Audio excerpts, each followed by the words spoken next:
Mga brothers, available na sa Shopee ang ating riding jersey at iba pang mga riding gears na ginagamit natin. Nandyan yung link sa gilid ng video. Let's go! Sa go! What's up mga brothers? Another test ride review na naman dito sa FKM, at this time around nasa harapan natin itong si Agimat 175. This is the business type motorcycle ng FKM. Ito po yung gusto nilang i-share o gusto nilang i-ambag pagdating po sa business type motorcycle dito sa atin sa Pilipinas. So mga brothers, ito tricycle ready so pwede nyo na po siyang lagyan ng sidecar out of the casa. Ayan, ready naman po yan. Yung shocks nya, dalawa na rin. Kung gagamitin nyo naman ng pang service single, di tanggalin yung isang pares na shock para mas maganda po yung suspension dito sa likod. So itong motor na to, very basic, naka drum brake, syempre pantra yan. Yung gulong nya, straight muffler, analog meter, yan po. So ang kakaibahan lang dito, naka-projector lamp siya, tsaka LED yung kanyang daytime running lights, no. Pero yung turn lights niya, syempre bulb type yan dahil sa nga itong Pantra bikes mga brothers, no. Pati yung side mirrors, anything, pati yung mga switches, pundidong bakal to. Kung ano yung mga nakasanayan natin na Pantra, same lang din naman mga brothers, no. Of course, naka 175cc push rod engine ito. 5-speed po na rotary carburetor, napakadaling i-maintain para po sa mga tatay natin, tito o mga kuya na nagpapasada. So madali niyo po itong i-maintain. Syempre ang counterpart pa nito is sa TMX 155. So available yung mga pyesa, and of course dito sa planta naman available ang mga pyesa ng FKM at pwede nyo rin orderin. So mga brad, sakyan na natin ito. So back to basic tayo pag ito ang motorsiklo mga brothers. Ayan, may kickstart, pwede meron din siyang electronic starting. Yan, so bagong bago to, tayo yung bibinyag nito mga brothers. Alright, so ang cambio niya puro dagdag bawas, puro down, up. So ganun siya. As usual, pagka push rod engine mga brothers, mabibrate talaga, no? Ito talaga yung katangian ng isang Pantra bikes mga brother. Yan, so mag slow speed muna tayo rito. Siyempre pa, malakas yung motor talagang pangkargahan to mga brother Okay, sa pagkamaga itong motor kasi ang mga concern ng mga bibili rito kung matibay ba, magayot ba yung chassis nya, no? So yun yung mga natipid ba sa gasolina. So far so good, nakita ko naman sa kanilang abang in-inspection ko tong motor na to, nandun naman, no? Pero siyempre magkakaalaman pa rin ito into a long run, no? Nagamitan, no? Kung gagamitin nyo po sa pasada. Pero ayon naman sa FKM, aasahan nyo naman daw itong tibay ng Agimat pagkadating sa ganong gamitan na pasada, pang habal-habal, pang araw-araw po mga brother. Tesera natin siya. Gusto ko rito may RPM.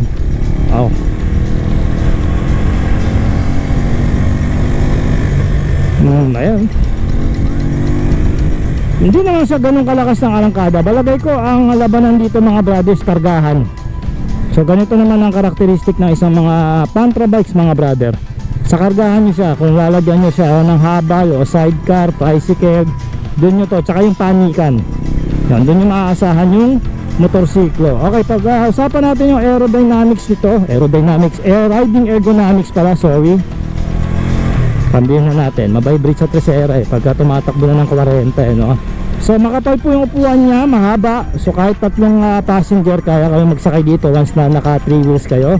Siyempre pagka 2 wheels naka-single lang siya, dalawang tao lang talaga pwedeng sumakay. No, ang manibela niya naman tama lang, di naman malapad, di ganun kakipot. Kung yung standard sa mga Pantra bikes, upright naman tayo rito.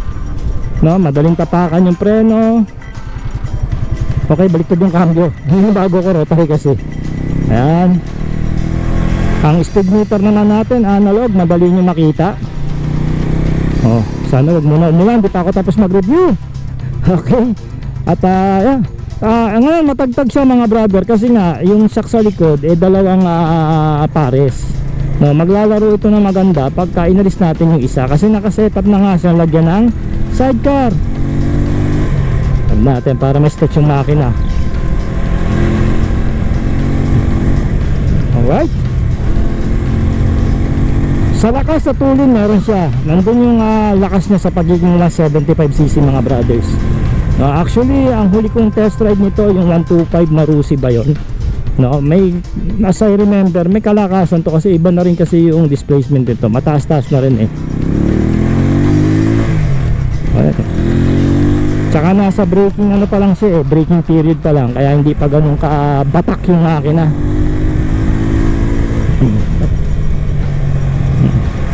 Tsaka nakita ko sa video mga brad, maamba to, napapawili nila. Pero ako hindi naman ako ganung rider, nahihirap na. Okay, so riding ergonomics, comfort, nandito naman. No, siyempre hindi naman sa ganung kaganda yung suspension ito dahil sa nga itong Panther bikes, no. Understood naman yan at even naman siya. So sa arangkada naman, hindi ko to subukan natin. Arangkada natin dito.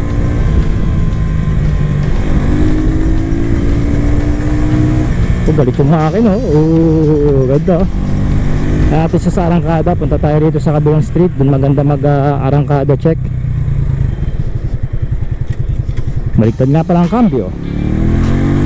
Una ko motor mga brad, ganito, Tantra bikes. Oops, sarado rito yung daan. Doon tayo sa kabila mag arangkada check. Vibration po, ma-vibrate siya mga brad, lalo na rito sa upuan hanggang dito sa handlebar pagka nasa 5,000 RPM na kayo mga brothers, which is normally para sa isang Tantra bikes mga brad. Ayan, medyo nagagamit ko ng cambio. Dito tayo magkarangkada check.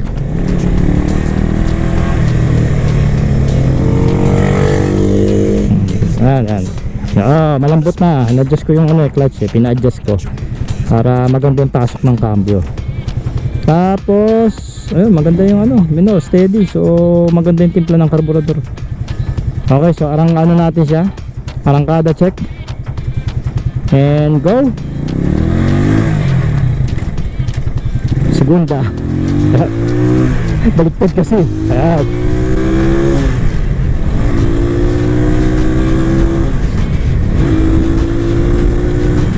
Parang napa 70 lang natin mga brother.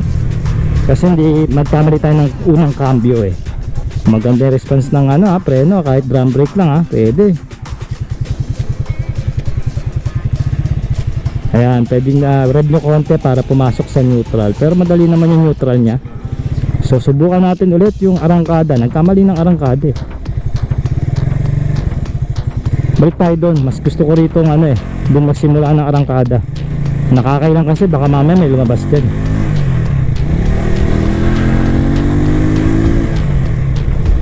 Pero malakas yung motor mga brad Hindi ko natatanggi. Malakas yung motor. Yaso hanggang dito na lang tayo.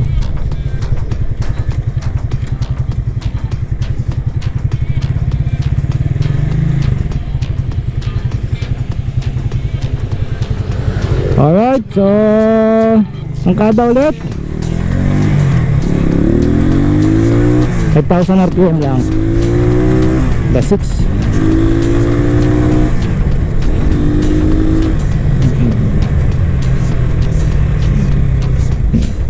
Pwede.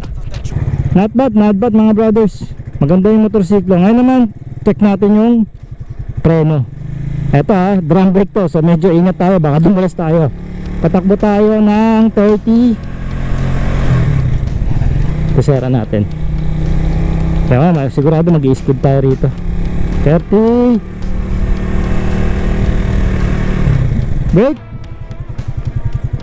Stop. Pwede, smooth. Tapos 40.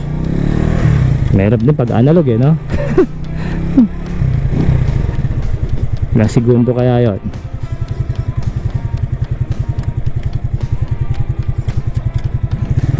Patakbo tayo ng 40.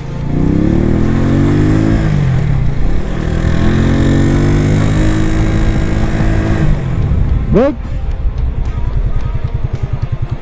Stop. So syempre drum brake ito, hindi ganun ka-aggressive yung preno mga brothers. Maintindihan naman natin yung kasi Panther bike siya, di ba?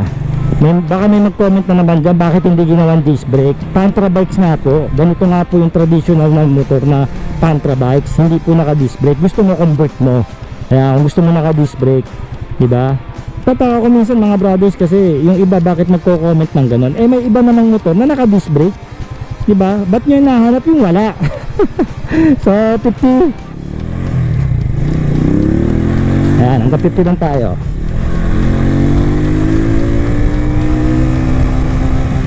Brake. Stop. Di ba? Ilang segundo kaya yung mga brado. Kasi mostly naman mga tricycle, di naman mapatakbo ng sobrang bilis yan. Kasi pampasada yun. Di ba? May mga speed limit naman yan. So 50 pwede na. Pero maganda yung preno, magandang response. Hindi naman nag-slide yung likod natin. Tag doon, okay naman yung kapit. Huwag na nabasa itong drum brake kasi nga naglalak ito eh, no? So ngayon naman, pakialaman na natin kung ano ang kanya performance pagdating sa kurbadahan. Mga ganitong likuan mga brother. Siyempre Pantra bikes, tumasahan nyo to. Magaang lalo na pagka ginamit nyo to as single setup, yung walang tricycle, ma-enjoy nyo to mga brother.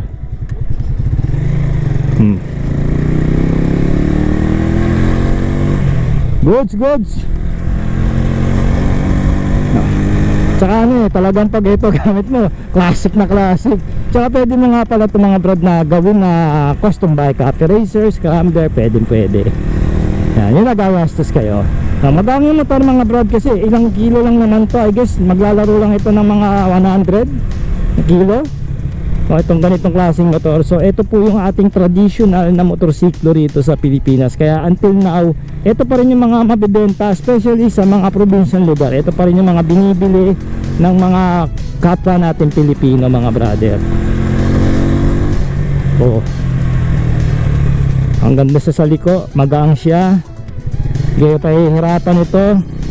No, wag nyo lang masyadong i-banking masyado yung motor kasi baka mag-slide kayo kasi hindi naman design yung gulong nito para sa mga banking. Ang tamang liko lang mga brother kasi naka-design siya for Pantra bikes, no? Hindi siya talaga yung pang higa-higa, mag-slide kayo rito. Mahirap na. Maganda mag-perform yung motor pagdating sa mga kurbada, pero tamang higalan, tamang liko lang. Wag naman yung masyadong kapiling nyo nasa MotoGP kayo na Marc Marquez o Valentino Rossi, mahirap na.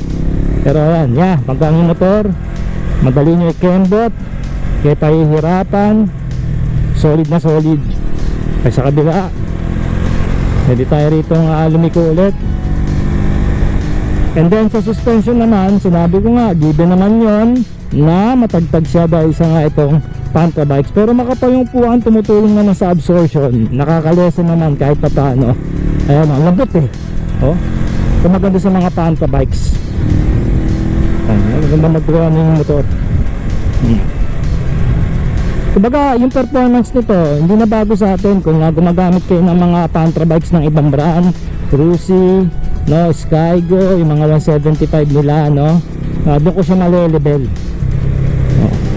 Sa mga ano pa ba yun, yung sa Euromotor, yun, hindi siya lumalayo doon kung anuhan nyo. Diba? So once again, nare-recommend ko itong motor na to sa mga naghahanap ng Pantra bikes na gusto nila ng pangkakargahan ng mga habal, mga ganyan mga brad. Ayan, sinto tayo para makita natin ulit ng 360 yung motorsiklo mga brothers. Tinas ko konti yung minor namamatay, baba. Ayan, so once again, this is Agimat 175, may presyo na 48,800 pesos, di ako nagkakamali. Ayan, so meron pong in-house financing dito si FKM na exclusively na nilabas nila sa motor na to. At straight payment po, ibig sabihin wala na po kayong DP, monthly na po kagad. Ayan, so kung yung presyo kasi hindi pa nila binigay, pina-finalize nila. Ang advice lang sa akin ng FKM, kung interested po kayo mag-apply, pwede nyo pong ibigay nyo sa akin yung details nyo, tapos ipo-forward ko sa marketing, no? So pwede kayo magbayad sa kanila ng cash, credit card, and also ang ating financing sa Cebuana kung gusto nyo naman din ipasok sa Cebuana. Pero syempre mas maganda ipasok nyo to ng in-house dahil mas mababa yung interest nito at wala na kayong down payment. O di ba? Very basic na motor, napakagandang gamitin pang negosyo, pang service. Ayan, pantrabaho, kaya nga pantra. No? So ito yung working horse natin talaga sa Pilipinas, yung ganitong klaseng motorsiklo. So mga brad, mag-comment kayo rito ng yes kung nagustuhan nyo po itong FKM Agimat 175 at isama nyo na po ang inyong location. Siyempre pa kung interested kayo mag-apply ng online, PM nyo ako dyan sa page natin, yan po ang Sork Moto, or mag-call and text sa ating cellphone number. So once again, ako po si Sork Moto, ang inyong ahente pagdating sa motorsiklo. Alright.